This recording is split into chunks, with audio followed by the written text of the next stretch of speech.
welcome to another episode of the Boardgame Mechanics, a pretty okay podcast, and I can guarantee you that tonight's also going to be pretty okay. I'm Katie, and with me, as always, is... Hey guys, what's going on? It is Jason. Yeah, pretty okay about sums it up. That's what we do here. Yeah, I've been having some mic issues apparently the past couple weeks. I think we've got them sorted out, but we're only pretty okay, so we won't find out until after we've done it. It's true. Yep, that's how we roll. I feel like the theme of a lot of tonight or today's or whenever you're listening's episode is that you guys are spoiling me. If you have seen our unboxing videos lately, the Riveted, you guys are just the most awesome people ever. So since Jason wants to make this like an official segment, I want to start by talking about my Fickle favorites. So if you've seen the unboxing, if you haven't, check out our YouTube channel, subscribe, and there is a video of me unboxing from Mark and Wendy Patoka. I hope I'm saying your name right. If I'm not, remember this is an only pretty okay podcast. Who sent me a box of Speedway orange slices, and they're amazing. Let me tell you. And you can just tell the difference. They are hard, but not in a bad way. That makes them toothsome. Because the other ones that I was trying to find in the other stores, they're real soft and kind of mushy, and I just don't want that from an orange slice. I don't want that. The Speedway orange slices are great. And so I can't say thank you enough to Mark and his wife for thinking of me while you were visiting your family in Tennessee, because I still have not been able to find orange slices around here. Yeah, and I think the word, you said toothsome, but I think you mean al dente. That's what it means. I know, but I like al dente better. I like toothsome, to the tooth. That's what al dente means. I just can't say toothsome because it sounds weird.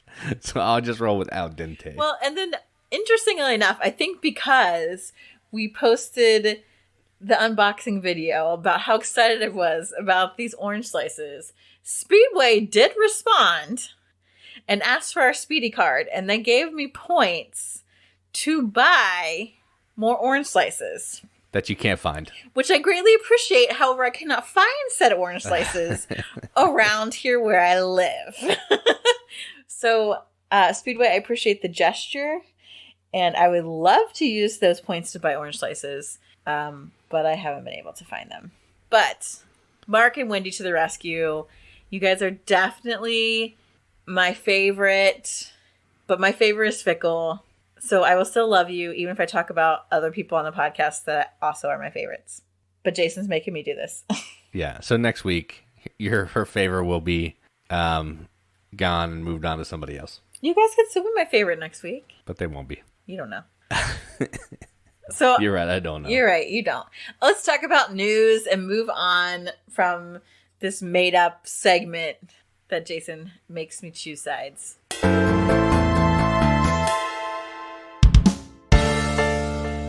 And so there are a couple interesting things on Kickstarter. I picked some different ones. Well, one of them is totally up my alley. The other ones are a little bit different. So the first one is it's a mostly card-based game called Recipe for Disaster. So it's the subtitle is A Card Game of Culinary Chaos.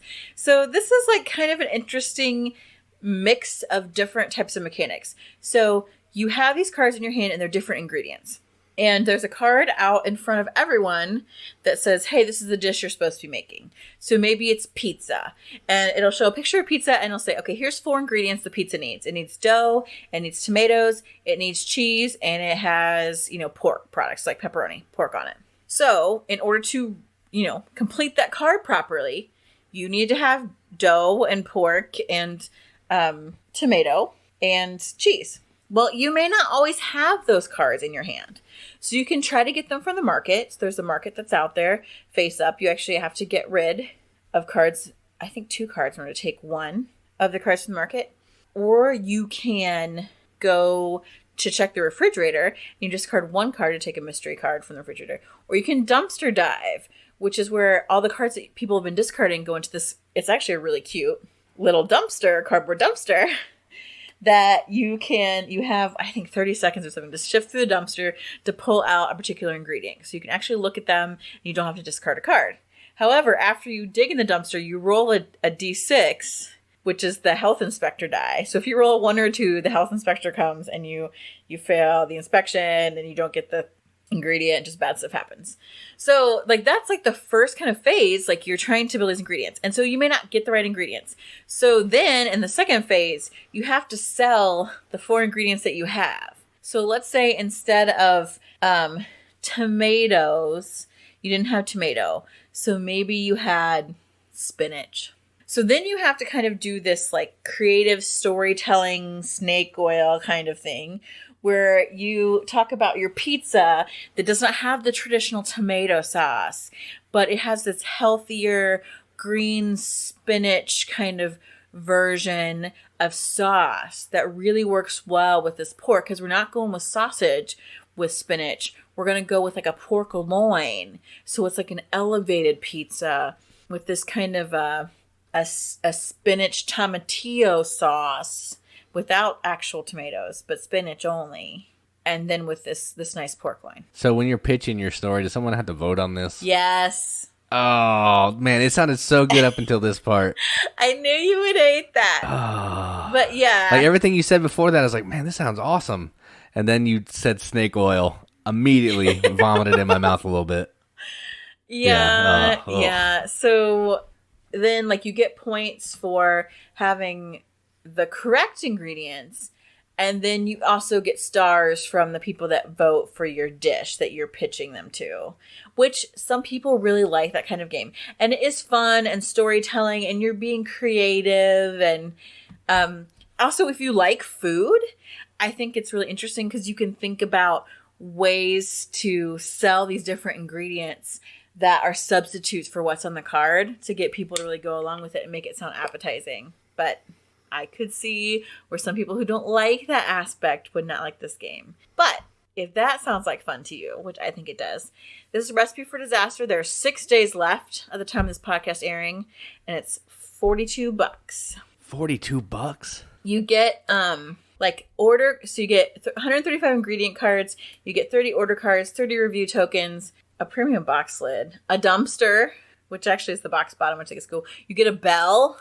Oh, man. Any game with... Not only does it have a storytelling, it has a bell, too. I love bell. You get a die, you get a timer, you get 8 strike cards, and you get 14 golden turnip tokens. So there's kind of a lot to the game. But, yeah, it is basically a card game for $42, which is kind of a lot. Yeah, plus shipping. Yeah. Oof. Yeah. All right, cool. But the concept seems kind of fun. I think I would like it. I know you wouldn't. Yeah, you can play this one right after you're playing... Forgotten Waters and Sherlock Holmes Consulting Detective. All good games. All awesome games. So the next one is much more in wheelhouse since you mentioned Consulting Detective, and it's called The Original Sherlock Holmes and the Baker Street Irregulars.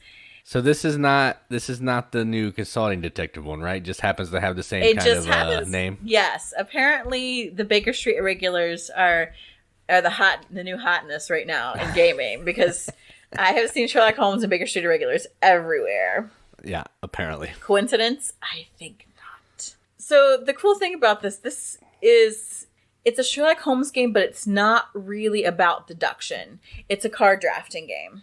And it's kind of like, I want to say like money management game. So the Baker Street, Irregulars, which is the homeless network that Sherlock Holmes uses a lot to get information from if you're unfamiliar with the Sherlock Holmes canon. Baker Street Irregulars are actually in like coin form in this game. So they're your currency in a way. So it's not like you're trading people, but what you're going to do is you're drafting cards as they go around the table, and the cards are going to have different types of evidence on them. And so you've got personal objectives that you're trying to meet too as well. So you can get witnesses, you can get witnesses, fill-ins, plot evidence in your draft. Inspector cards also. So there's people that can help you get other things. There's plot twist cards that come out and kind of change how you do the drafting phase. But like it kind of works in, I think, 4 rounds. So you're trying to get evidence. You're drafting all these cards. Then to play them out of your hand, you have to use your Baker Street Irregulars, whatever the card says that you need. So maybe to gather evidence, you have to send out 2 of your Baker Street Irregulars. So that currency is what you're going to be using. And if you can get matching evidence for the different villains, you can make arrests. So those arrests are giving you points. And then at the end of the round, you get to choose like a bonus card from like Sherlock and Watson and Wiggins. And they give you a power for the next round. You get to pick which card that you get to use for the next round in order of who has the most Baker Street Irregulars left after the end of the round. So you really have to be careful on how you use that currency because you want to get some of the better powers. And if there's more than 3 people playing, you might not get one if you don't have enough people left. And then you can get like some status, like at the end of 4 rounds, you total up all the points that you've gotten on the villains arrested and some of the like set collection objective scores that you have in those like the personal objective things. And then the person with the most points wins. So it's kind of a different spin on Sherlock Holmes, but it still has like that, some of those great canon features. And I think it's honestly really thematic in, okay, I have to, in order to get a witness or in order to, you know, have an inspector come help me, I've got to send out these irregulars in my network. And so the idea of using them as currency, I think, is really kind of genius. So there are 8 days left on that Kickstarter if you're interested to check that out. And it's $39, which is actually a pretty good deal considering the Recipe for Disaster game. Yeah, I was going to say, this game sounds a billion times better than that top one and is $3 cheaper. Yeah, and you do get a lot of stuff in it for that, like a lot of different card sets and stuff. And, I mean, they funded in, like, a couple of, like, less than 72 hours. So there's, like, a commemorative coin that you can get to use with it and, like, all this kind of stuff. So it seems pretty fun. Like, it seems like a Sherlock Holmes game for people that aren't deduction people, which is what Holmes games tend to be like because that's what he's famous for. Yeah, that's what I was getting ready to say. It's nice to have that IP and the theme on a game that's not what you expect. Everybody expects, hey, you're trying to figure something out. Because that's what Sherlock Holmes did. It would be nice to just put it on like a Yahtzee game where you're just rolling to get like a bunch of Sherlock Holmes and Watson faces or whatever. Because no one would expect that. That's true. I was thinking it'd be cool to do like a classic Euro where you are Sherlock, you're employing your Baker Street Irregulars. So you've got these workers, much like in this, but it's on a physical board where you're saying, oh, I'm going to send someone to Scotland Yard so I can get a card for a set collection, or I'm going to send someone over to Irene Adler's place because she's got something that can, like, she's subversive, so maybe we can steal something from somebody else. I think that would be really cool. Sounds like a Vital Lacerda game. Maybe we should put a bug in his ear. Uncle Vital. But Sherlock Holmes is not from Portugal, so I don't think Uncle Vital's interested. That's true. And he does drink wine, though, so Vital does love wine.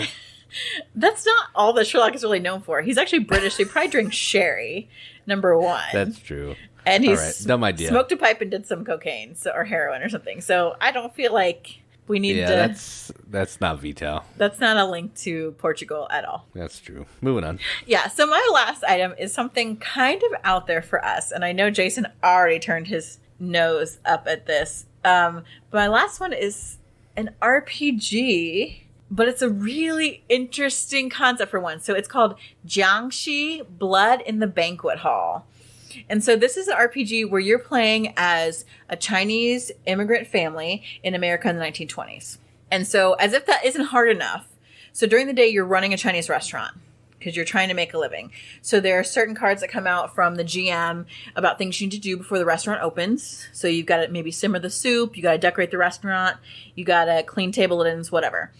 There's these different things that are assigned. And so then there's usually like a leader of the family because it's 3 generations of a family that you're playing, that you could possibly play as. So people have to complete these tasks before the day opens, and they take different amounts of time. And then during the day, like you're running a restaurant and you have to deal with, potential like racism, gang violence, whatever, things that happen to people of foreign origin in the 1920s. Which is crazy and I think really cool to do that, but not. And then also like at the beginning of the day, you roll a die, and to determine if you had how the day before affected you, if you had maybe nightmares or good dreams, and so you get cards again based on that. So this is like a little bit of a mix between an RPG and a board game, because there's card driven actions happening and consequences, and there's like a board for the restaurant table. Where if things are completed, they go in certain places, and if they're not, they go in other places, and they give you a consequence for the day. But as interesting as that is, then there's a whole night phase where you got Jiangshi running around, which are hopping vampires. So you are fighting to make a living in 1920s America and avoid like racist violence, and then at night you're trying not to get your blood sucked out so you can't be turned into a vampire. What a crazy concept for an RPG. I just thought, oh my gosh, this is really interesting. It's by What Inc. Games, really small gaming company, and they really are dedicated to the idea of bringing you new, interesting ideas. And I gotta say, this is a really new, kind of strange, interesting idea, but I kind of love it. Yeah, it sounds great. Oh my gosh. I actually thought Jiangshi, or however you say it, was a place. I didn't realize they were vampires. I didn't do a lot of research into Jiangshi, but it's kind of like it's in Chinese like folklore that they're like vampires or even like zombie, like it's reanimated corpses essentially in Chinese folklore and legend. So you're fighting them, and then also like there's a chance for you in this game to become a Jiangshi if you encounter too many of them and have these things happen to you. So nice. Yeah, I just think I want to be a Jiangshi. They sound cool. Yeah, it's pretty cool. I think it's really interesting. It's a whole like horror kind of fiction thing in Chinese folklore, especially Cantonese. So I was looking up What Inc. Games on the good old interwebs, and it looks like they had another RPG with a weird theme called Never Going Home. It's a horror haunted trenches during the First World War RPG. So it's like mixing the First World War with like the same kind of thing, like scary, crazy terror stuff, which is weird. They do interesting themes apparently. They take historical things and then twist them around, which sounds pretty cool. Yeah, like I think that's really interesting. Like it's like doing social commentary and also mixing it with like horror genre. It is kind of like that. Yeah. Yeah, and I think that's just kind of a cool, interesting way to do it. So if you're looking for something new, they said that can be played as like a one shot or even like a small mini series. Check this out, Jiangshi Blood in the Banquet Hall. It's got 26 days left on Kickstarter, so definitely time to read through it, think about it. And the full game is $65. If you just want like a print and play version, that is cheaper, $20. So I guess my struggle with these, when you're getting the full game, what are you getting? Do you get like tokens and dice and stuff too? Yes. Because it's just an RPG, right? Yes. So with this one, you're getting cards, you're getting dice, you're getting like that, like standees and stuff. A rule book, a scenario book, 24 cards, the Hmong cards for the dreams, the Jiangshi cards, stuff that you can be affected by, a gold die, a red die, a white die. You get a pad of spirit paper, you get your character sheets, and you get your restaurant board. Okay, I was going to say, because I thought it was just going to be like a book, like in D&D, you know, the Monster Book of whatever that one is, Monster Book of Monsters, whatever they do on D&D. I thought it was going to be something like that for $65, and that just seemed really outrageous. But No, it's like boards and decks of cards and dice and all kinds of stuff. And yes, I know Monster Book of Monsters is from Harry Potter, and I don't care, because that's how much I care about what that book is really called. Gosh. But it's cool. Like, I think it's cool, because I just think even an RPG about running a Chinese restaurant would be really cool. Like that telenovela RPG we talked about a while ago. But this then also mixes, like, zombie vampires into it, which is even cooler. So, yeah, Jiangshi Blood in the Banquet Hall. Cool. I know, you're not interested. No, not at all. Fine, talk about what you are interested in.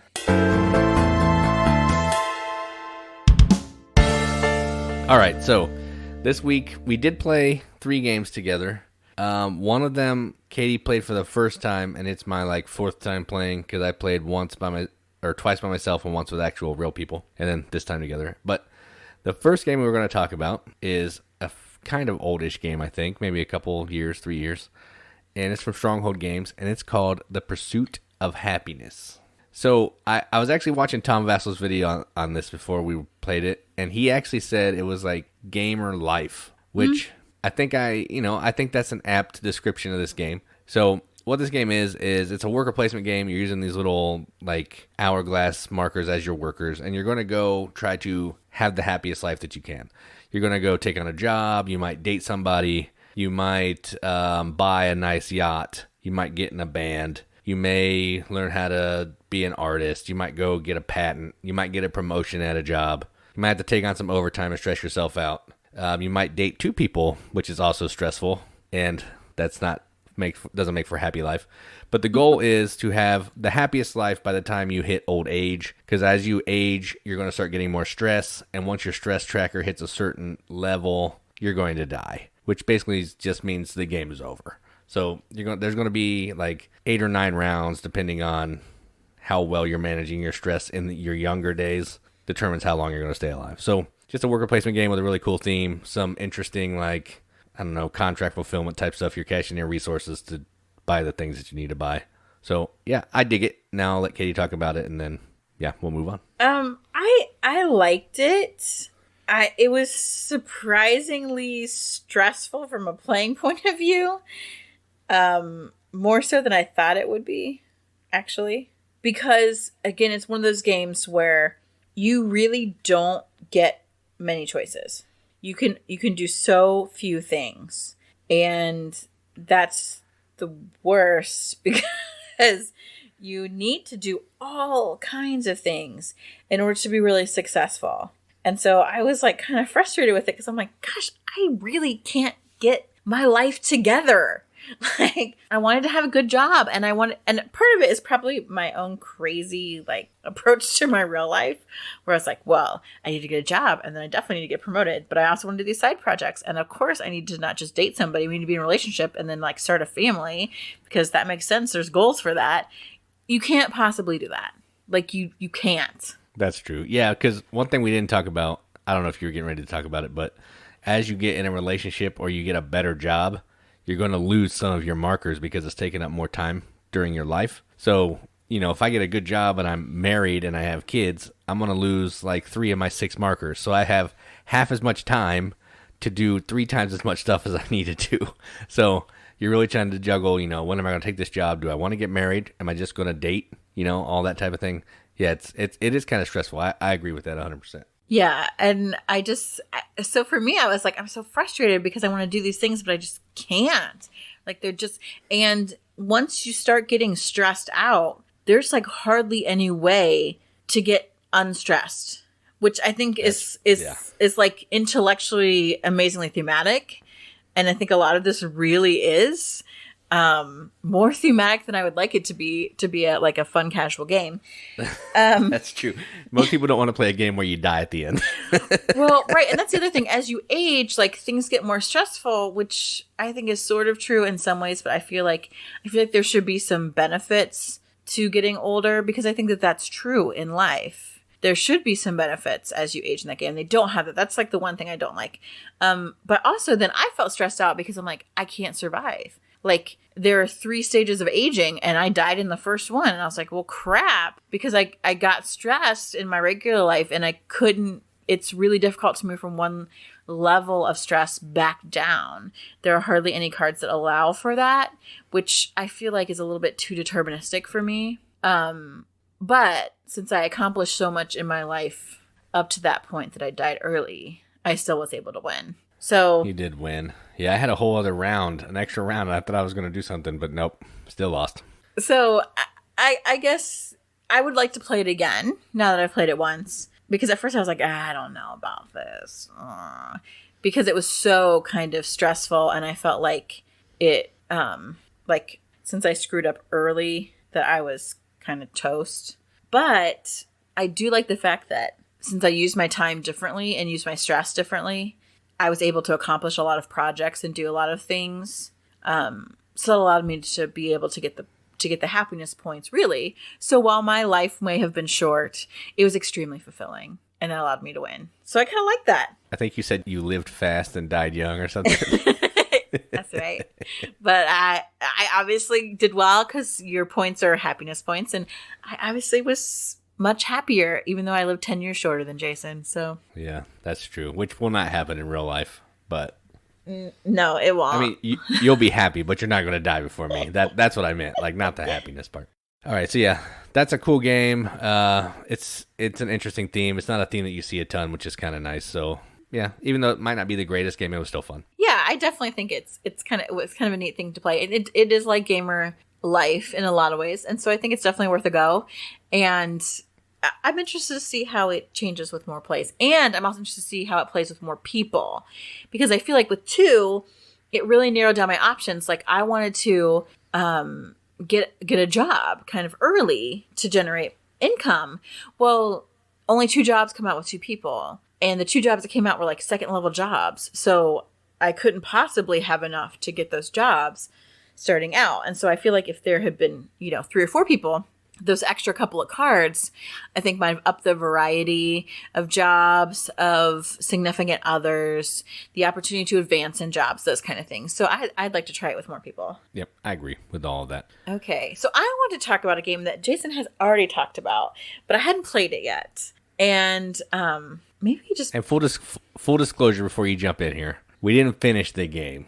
That's true. So the thoughts are like, I don't know, we were probably 75% of the way done. But I mean, it's still mostly all of the game, but I just wanted to say that so in case you have to play the full game to get a full idea of what's going on. So the game is Terraforming Mars, which I have avoided. Like the plague. Yeah, you were pretty anti this game. Because it's a space game, and the artwork on the box is ugly, okay? Yeah. Is that... I mean, all the artwork in this game is terrible. Right. Is that judgmental and vain? Sure. Do I care? Not really.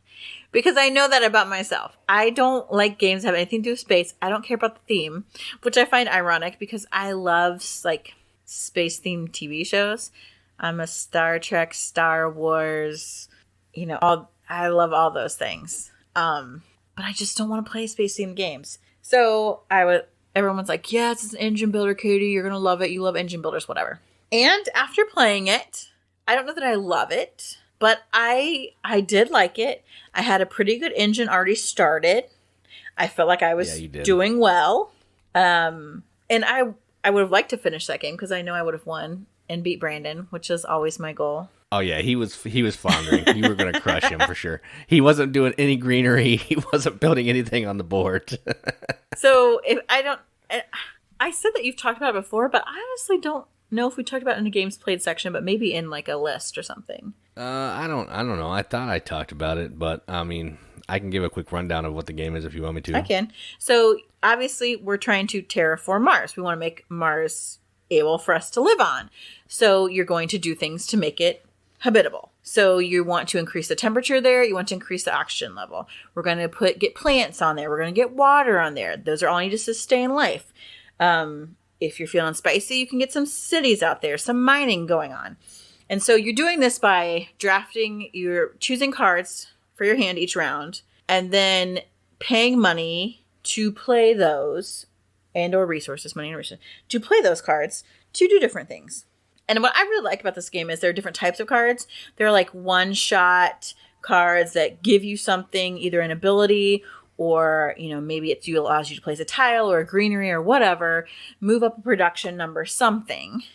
Or there's these recurring cards, which I really also happen to enjoy, that every time maybe someone does something, you get something. Or allow you to collect items on a card, like microbes or animals, that will give you points at the end. There's just lots of possibilities with this, as I'm just starting to see, even just playing a little bit of, like a majority of the game, 3/4 of the game. And I feel like there are different paths to winning. Because, again, not everyone's got the same card. You're starting out with the different corporations that give you kind of different boosts and player powers, which I also really enjoy. If it weren't so ugly, and if it could be about having a farm on Earth or settling a town. And I'm like, oh, well, we need wells in the town. And, oh, we need to provide green space in the town. We need to build buildings. We need to build a saloon. We can mine for gold here. We can drill for oil. Like, why can't we do that? Why does it have to be about space? But I don't know. I think space is just easy. It's easy to do from like an art perspective because you can just do a lot of black and in this case orange red. But I definitely liked it enough that I was thinking the other night when we were talking about playing a game, I actually wanted to ask you if you want to play this at 2 because I wanted to see how it functioned at 2 and I wanted to play it again. So you should have. It would have been awesome at 2. It would have been probably faster because I've only played it at 4 and then the 3, and I'm sure 2 will give you the same kind of feel. It's just way faster because there's less people there. Yeah, but like some of the cards I had are triggered by other people doing actions. Oh, that's true. So you get less of that. So there's like a balance to that, which I mean, you just refine as you play. But I would definitely like to play it again. But we didn't play that one because we wanted to play a different game. And the game that we did play is my number 1 game of all time. At least it was last year when I did my top 100. It was until this time we played it. Oh, I can't. I'm just going to talk about the game. And that game is Grand Austria Hotel. All right, before we get into this, I just got to tell everybody that I won the game, okay? So all you guys who think I can't win games, I won this one pretty handily. I played so bad. I don't know. Everything conspired against me. Like, all the bad dice came out. Like, I had the board I had didn't match up with the colors of guests coming out. I dreamt about it last night, and I woke up this morning. I was like, I have got to play rematch. I've got to be vindicated. You'll beat me next time for sure. Like, it went so badly that I questioned if I can win games, if I'm smart. Like, that's how demoralizing it was. So Grand Austria Hotel, if you don't know, is a game where you run a hotel. At your hotel, you are drafting guests to come to your hotel. Those guests come and sit in a cafe at your hotel, and they have orders that they want fulfilled before they go up to their rooms. And so you are balancing opening rooms, fulfilling orders, keeping like the hotel manager overseer happy, the emperor happy by dice drafting. And the number of dice of certain numbers tell you how much of each action, the extent to the action you can do. So there are actions that will get you different types of food, different types of drink, that'll open rooms for guests, that'll give you money or points in the emperor track, that will help you hire employees that make things easier. And then you kind of got a random wild for 6s that you can pay to use. Money is tight, so tight. There's a lot to juggle with it, but I love this game. Another reason why I absolutely love this game is because me being the spoiled princess that I am, one of my super favorite people in the world, Mike Picorni, Fan Zero, sent me these delectified pieces for this game, and they are awesome. There's little bottles of wine because your guests sometimes want wine. There's little coffee cups for their coffee, their black coffee. There's little strudels, little brown strudels. There's little cakes with icing on them. Like, they're so cute. Oh my gosh. I think I was so distracted by the cuteness of the components that I lost real bad. But sure. Yeah, you can use that excuse. That's fine. Normally it's just colored cubes, which Jason is totally fine with. But I loved the shape, fun little things, and oh my gosh, it made my day. There is an unboxing video of that will be happening. It'll be posted by the time this episode drops. So you can see the utter joy on my face when I open these things, and you can see how amazingly cute and awesome they are. So, Mike, you're my favorite. I mean, Mark and Wendy, you're my favorites too. Oh my gosh, you guys are all my favorites. I can't handle it. There was also a cool trash can that came too. The trash can's dope. I also definitely highlight that in the video.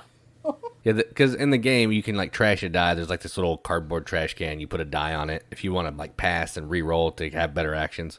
But now we have a 3D printed trash can. You can actually put the die in, which is really cool. It is really cool. So do you have any other thoughts about Grand Austria?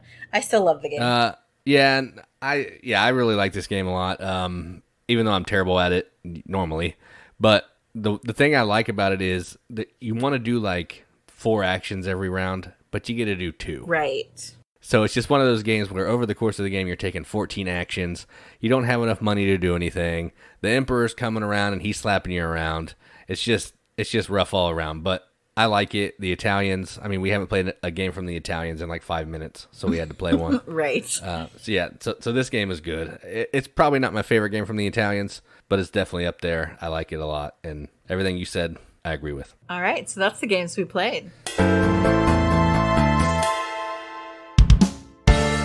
And in a rather interesting segue, as if you haven't noticed, I am crazy about fun, cool, cute, interesting, tactile components in games. I love them. Love them. Oh, yeah, me too. That's my favorite thing. No, Jason couldn't care. Just put some cardboard chits out there. He's fine. So that's why for this episode, we wanted to talk about our favorite game components. And for me, gosh, I have a billion. This list was so hard to only come up with 3. And I can probably talk about 20 honorable mentions after we're done of components that I love. Because for me, that is just like the extra thing. Like, yes, I like a good game. And yes, I played ugly, boring cubes and cardboard games because that's what Jason really likes, and we're not that picky about that. But when a game has really interesting, cool like components, like I lose my mind. So these are the top 3 like favorite game components, and I already want to change them a billion times, but I'm still going with that. So Katie she had a problem just narrowing it down to 3. I had a problem just coming up with 3. So I have 3. They're okay. They could all be cubes, but that's fine. But I do have 3. So I didn't want you guys to think that I didn't have any, because I can find 3 things that I like in games that aren't cubes and chits. Okay, I did it. It was tough. So now Katie can go on. I actually picked like 2 or 3 of them. So You did. You really did. These are like Katie's honorable mentions that I threw on my list. 6, really. So the first one I want to talk about is a component in a game that's really unnecessary, and I actually like a lot of first player markers. I think a lot of games can do fun, cool, completely unnecessary, but interesting stuff with first player markers. And so one of my favorite first player markers, I have more, I'll talk about them later, is from Rajas of the Ganges. And number 1, that game doesn't get talked about enough. It is awesome. If you like dice placement and all worker placement, do yourself a favor, get this game. So Raja of the Ganges, the first player token is actually this elephant, a little cardboard elephant that you assemble. But once he's assembled, he stays together really well. He's a little 3D elephant. He's so cute. You can make him run around. Okay, I make him run around on my player board. Yeah, I was going to say, let's rephrase. We don't all do that, but yes. I pretty much play with all the first player markers. So when I'm first player, I get really excited because I get to play with them.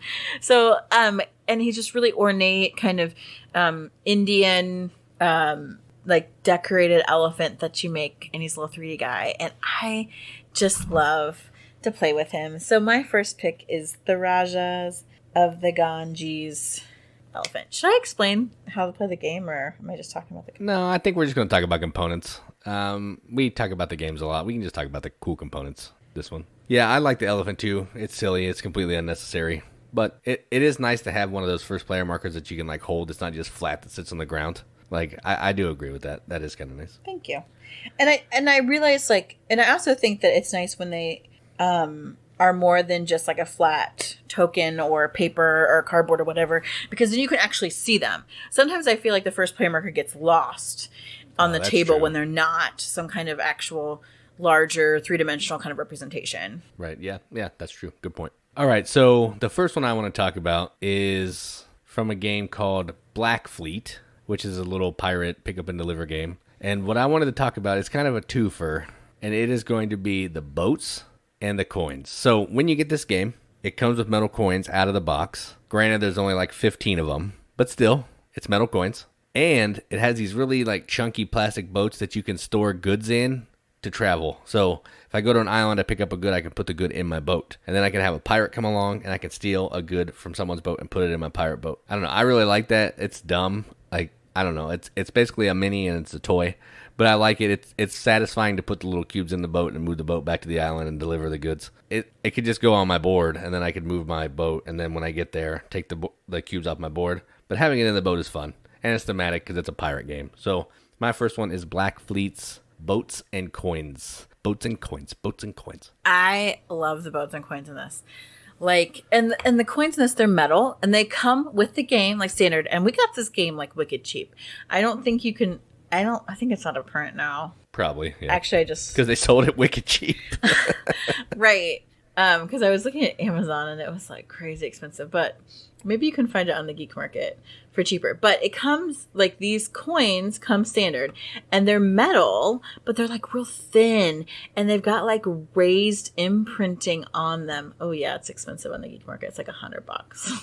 Whoa. Yeah, I know, man. We got some hot stuff. Sorry, guys. This game is awesome. Yeah, and like people rag on this game because, yes, it's a light game. It's pretty light, but it's also really fun. So just because something's light and it's not super complex doesn't mean it can't be fun. Right. And so it's got these great components in it, too, for being a light, fun game. Like, those coins, like, they feel so good in your hand. And I'm always playing with them and, like, clicking them around and feeling them. And then the boats, like, you get two separate boats. You have a pirate boat and then you have your merchant ship. And they look different. And the merchant ship can hold 3 cubes physically on it, which I love. The only thing would be better is if the goods were shaped like goods. Like the goods they are. That would make it hard to put on the boat, though, it would make it hard to put on the boat, but that would be awesome. Anyway, but as they are, the boats fit the cubes in. They fit in there really well, snug. They don't fall out. They look great. Your little pirate boats can, like, come along, and they have a little cannon on the front, which looks cute, and they can take one of those cubes and physically hold it. Like, it just... and then moving those boats around, they're not tiny, and they're not oversized. Like, they just really are good sizes. They're fun to move and work with. And just for, like, a little fun game, like, I think it's great. It's a good choice. I'm glad you chose it because I also love it. Oh, one other thing that I could put in there, the insert's nice too. I don't know if we're talking about inserts, but the insert's is cool, like skull and crossbones that you can just throw all the boats in. It's not like, perfect fitting, but it looks cool. So I'll just tack that on there too. I clearly don't unpack or put the game away very often because I didn't even know that. I was like, oh, that sounds great. And I'm going to really be generous with letting the insert be part of this because my next one is like... Yeah, I was going to say, you can't say anything to me for that last thing. I mean, I could replace it with something else, but... no, it's fine. Another kind of component to a game, it's not even... I mean, yes, it's a physical component, but I love the different rooms in Castles of Mad King Ludwig. And, like... I don't mean the shapes because they're all just like big circles, little circles, big squares, little squares. Right, yeah. But the fact that each room is named and then art is drawn to match that name, I am nuts for that. I lose this game every single time, but I'm obsessed with it, especially since Brent sent me these awesome inserts for all of my stuff. But also another favorite. But I just get caught up in reading all the names. I'm like, it's a fungus room. And then you see pictures of mushrooms in there. It's a bottomless pit. And this is big dark. And there's like manacles in the dungeon. And there's this like, there's a secret lair that has like this pipe organ. Of course you need a pipe organ in your secret lair. And of course you need this whiteboard to write all your secret scary ideas. And like, there's the nap room that has all these great looking beds in it. You didn't have to do that. They didn't have to do that. They could have just put like symbols for, okay, here, this is a food type room, whatever. This is the living room. But no, like they have all this great artwork. It's a pumpkin patch. That component makes the game so deeply interesting for me that I will play this over and over again for the simple fact of playing with rooms. You're right. That is a stretch, but it's fine. We're pretty okay. We can do what we want. I mean, I can replace it with about 15 other things right now because I love components. That's true. No, I think the heart of this list is just things that we really enjoy in games that kind of take them above and beyond just cubes and, tracks and stuff. And every time we play this game, you love looking at the rooms. I could care less. You could turn the room upside down. I don't really care. But yeah, you do love that. I do. And if you want to fight me on it, fine. But I'm going to name a bunch of honorable mentions. Just pick one of those things then. All right, so again, I'm scraping the barrel here. My next one is from a Simon game, and it is an Eric Lang game. Oh man, here it comes. It's not any of the games that you would think, nope. But it is Victorian Masterminds, and it's the little gears. So I don't know if you've played this game, but in the game there are these little gears that you're using as like workers, like cogs is what they look like. And the cogs, they're two-sided, so there's a blank side on the back, and the other side it shows your worker and the power, that their special power. So what you're going to do is you're going to put this guy face down on the place you want to go. There's 6 different locations. You put him face down, and then once there's certain numbers of workers there, you'll flip them over, and then they activate. It's really satisfying to just clink those things down and hold them in your hand. They like, you know, it kind of feels like poker chips a little bit, but they're shaped like cogs. So it has that same kind of tactile feel and like clinky sound that's really nice. And I don't know, one of my favorite parts of this game is playing with those gears. So had to put it on the list. This is actually the only one that I came up with on my own, I think. And that is Victorian Masterminds gears. I really like it. They're fun and kind of unnecessary. It could just be a chit or something, but the gears kind of take it to the next level a little bit. Yeah, I do like it because I think that the fact that they're gears kind of goes to the steampunk theme, but also they are like really tactile in that they remind me of the pieces in Splendor. They're those poker chip like weight. So when you play a piece, you really feel it, and when you shuffle them in your hand, like there's weight to it, and it feels good to play with those. I like them too. I think it's a decent pick for you. I'm impressed. Just decent. Yeah. Because my next one's really great. And my next one is the Balconies in the first edition of Council of Four. The only edition. The best edition. The OG edition. Not the new one with those big fat minis that Simon stuck in there. Because those look like hideous, like, saint statues. They do look like that. Right? That's hilarious. Oh, man. But the old one had these little cardboard balconies that you made like a little tray, and you fit the little meeples for the council in there. And the best is each end is open, so you can slide a council member in. But that means when you slide a council member in, you knock one out. And that's so satisfying to slide one in and boop, pop somebody out. They fall on the ground. Yes. Is it necessary? No, obviously not, because Simon made the fat, saint statues version. Right. That for some reason people like. So yeah, you can get around it, but there's just something really satisfying about sliding those little meeples in. The fact they fit in there really well, and then you can see those colors and know what's out there, but also being able to bump people out and have somebody tumble down out of the council is really great. So I love that component, those balconies in the original Council of Four. Yeah, I would have picked this one, but you beat me to it, because that is super satisfying. Pushing that guy off the balcony just because you're done with him. You've used him up, and now he's done, and you got to replace him with a person that you like. Yeah, that's really satisfying. I would have let you have this one because I have about 20 more. No, that's fine. But I think the reason people like the new Simon one is just because it has color. Like the OG one's like tan. It's mostly just tan.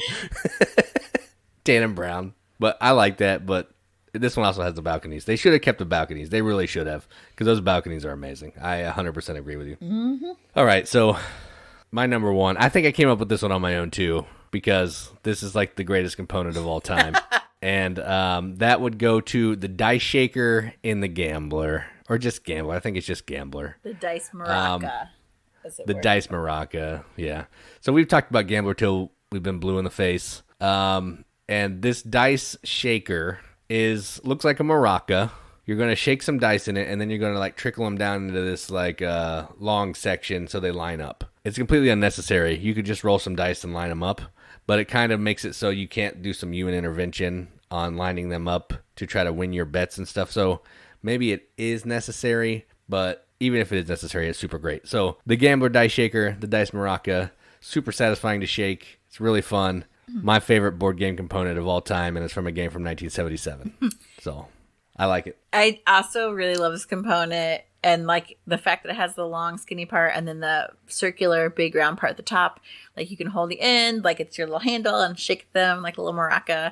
Makes a great sound. It is really cool, and it suits the game. I mean, you could have done like a dice tower, and they would have come down one at a time. Oh, that's true. That's true. Yeah, I mean, it could have been done another way, but the dice shaker is just super satisfying. It totally is. So I would be remiss if I didn't talk about favorite game components and bring up like parks. Oh my gosh, all those components. I love all the different little photographs, and I will pick through them and pick out the ones that like match my parks. And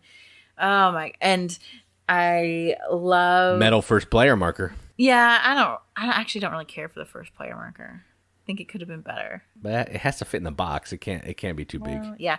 But the resources, I love that they're the shaped, the trees and the suns and the water droplets. I love that there's a whole bunch of different types of wild animals for your, and that they're not like, it's not like, oh, the wild animal is all buffalo. Like, no, there's a ton of different ones. Like, that's amazing. That game has like components that are off the chain. I love. So I'll chime in one here. I have what? One. Yeah. So it's a component that I absolutely hate, but I know people like it. I think you might like it, and it's that stupid tree from Everdell. Oh, but I don't care about the tree. I mean, it's okay, but the other components, like the berries are squishy and the smooth rocks, those components I do think are really great. Those pebbles are nice. Those are real nice. They are really nice. I also like, speaking of like little components, in Wingspan, the eggs are great. I love that. And even like the dice that you roll for resources, they're like thicker and they just... I don't know. They feel really great in your hand when you roll them. And the little bird feeder that they come out of. I love that component too.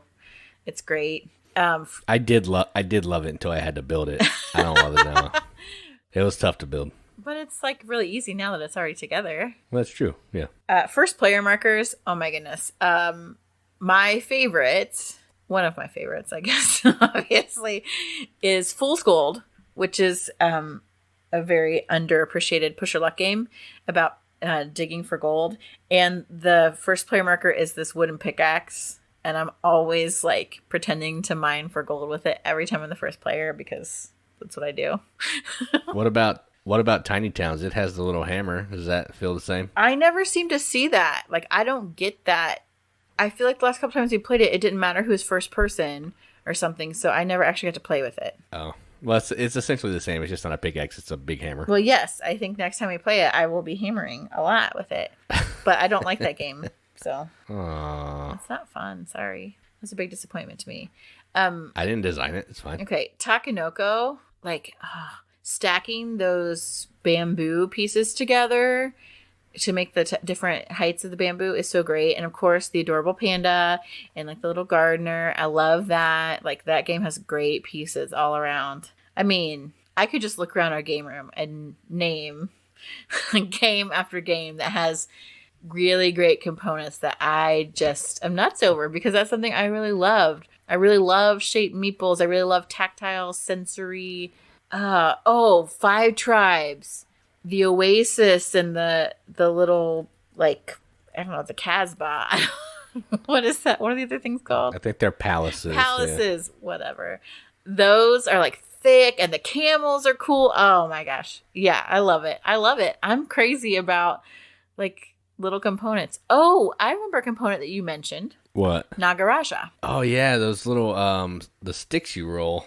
Yeah, instead of dice. The Naga sticks or whatever they are. Yeah, those are really fun. Yeah.